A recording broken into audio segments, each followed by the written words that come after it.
Vox Rea, thanks for coming in to Portside Live, and thanks for bringing, what was the other band's name that played with you? Thanks, Brothers. Thanks, Brothers. Thank you very much. So you guys have been up to having some fun lately. You've been traveling around Germany, Montreal, I think it was. You just came off tour. Yeah. What's been going on? Yeah, we've been touring a lot. We did our first European UK tours this year, which was super exciting. Yeah. And the German, we did Reeperbahn in Germany, but the German audiences are awesome. They're like incredibly attentive. Like they just stare at you and judge you and then come up afterwards and tell you what they thought. Yeah. Which was But kinda they're nice. also like very silent. Like you'll be in a bar and it's like you could have a pin drop and you'd hear it. So that's like pretty unique, I feel like. So It was. Yeah, actually, I saw some footage from while you're on tour, just on Instagram, and they seemed like you were playing some pretty intimate venues and then some larger venues. Yeah. What was the crowd like? Like, what types of venues were you playing? yeah, I think it was mostly, I feel like bars for the most part. And then for our other tour in the spring, when we went to Europe for the first time, it was kind of A mixed bag. a mixed bag. Some were like restaurant gigs in Italy where they'd feed you and then you'd play, Yeah. which is worth it for the food. But totally a mixed bag. That was awesome. So, I mean, you two are sisters, right? Unfortunately, yes. For better or for worse, through thick and thin. How did the group kind of come together? Like, it seems like an odd question to ask because you probably just grew up playing Came music. out, at and the time. then I was like, suck. What's the age difference between the two of you? It's 2.5. Okay. It's just enough. So you were gonna be like a solo act until then, and then you're like, I guess we'll turn it into a Yeah, it duo. was so boring at the beginning, but then you came and changed my life. Mic drop? When Yeah. did you guys kind of decide this was something that you wanted to pursue professionally? I feel like early high school because you Yeah. you entered like BC back in the day, back in the wee day. They had like a best teen band contest, and then you entered it by yourself, and then made a band, and that was the beginning. But that was like in grade 8, I want to say. Yeah, 2012. Or yeah, long time Yeah, ago. so it's been a minute. Yeah, we've always been kind of in love with music, I think. Yeah. Good stuff. And where did that love of music kind of come from? Was there somebody in your family or your household that kind of inspired you? Yeah, our grandma was a piano teacher and a choir conductor and a librarian. So I think she used to look after us every week. So she gave us all the skills that we kind of use now and used to teach us how to sing. And we'd listen to like nursery rhymes and Sound of Music. Sound of Music, Hansel and Gretel. Yeah. Yeah, you definitely hear that, like the choir background, right? I mean, you have a lot of harmonies, and so that actually kind of leads me to my next question about songwriting. And I see, like, listening to your concert this evening, you're phenomenal musicians, you're phenomenal vocalists, but I hear you first and foremost as storytellers, and you kind of shared a bit of that with the audience tonight. Tell me about your songwriting process and how you kind of arrive to the full creation. I feel like we've talked about this before, but songwriting for us is literally just therapy. It's like you go isolate and then just, I mean, it's nicer to write when you have inspiration. So you take whatever you're dealing with and then put it into a song. And then, it kind of feels like it's a cathartic experience. You can just you can leave it behind. It's like journaling, like you have all these thoughts and as soon as you journal, like, okay, I feel better now. I can move on with my life. And like, Yeah.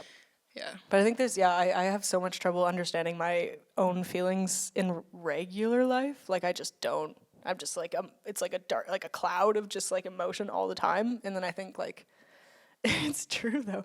And then songwriting is just like this filtering process and it's the weirdest thing. But it's like you put it into this format and then suddenly I'm like, oh, I understand what that was, which is kind of nice.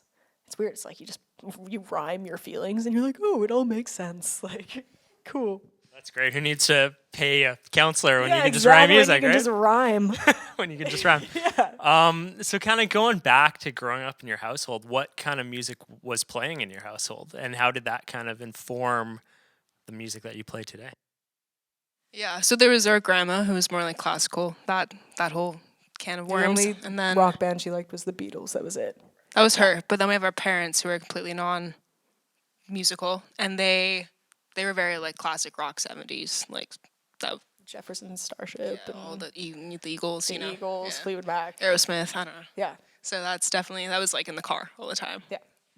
Now you mentioned Fleetwood Mac. I definitely hear some Fleetwood Mac in your music. I hear, some Phoebe Bridgers, but then you do you crank the e-brake, do a full 180, and bring out something like "Dose Me Up," which Yeah. I hear like Alt J and Oh, Portishead. sick. That's cool. Right? Like Yeah. kind of a mix of that. So who are some of the artists that you're listening to today that you're drawing inspiration from?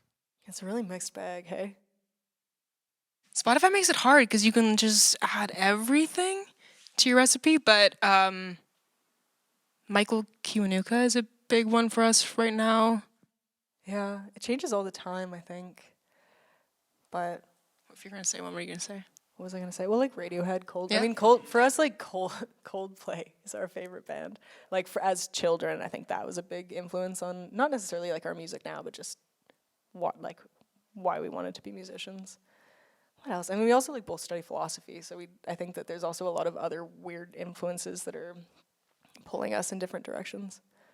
In what way, just to kind of pull on that thread? Yeah, I mean, we did a lot of like we went to school and I'd read like a lot of Nietzsche, so I think a lot about the meaning of life, time, that kind of stuff. Those are hard questions. Don't get Yeah. too lost in them. No, I get exactly. That's a rabbit hole, but it's I But, think So what's on the horizon for you two? What should fans stay tuned in for? We are releasing a new album next year. So that's like the main thing, and then touring. So new music, finally. music shows. Yeah, can you share any information on where you'll be touring? In the States, maybe in Europe, and I mean in Canada. I don't know. We're gonna try to be everywhere. Yeah. Are you doing that? You're just gonna rent a van and kind of hit the road, or Kind of. We'll see if we can bring the Banks brothers with us yeah. and That'd be great. make it happen. Yeah. Cool. And the final question we always ask folks when they're on Portside Live, what would be your dream venue to play?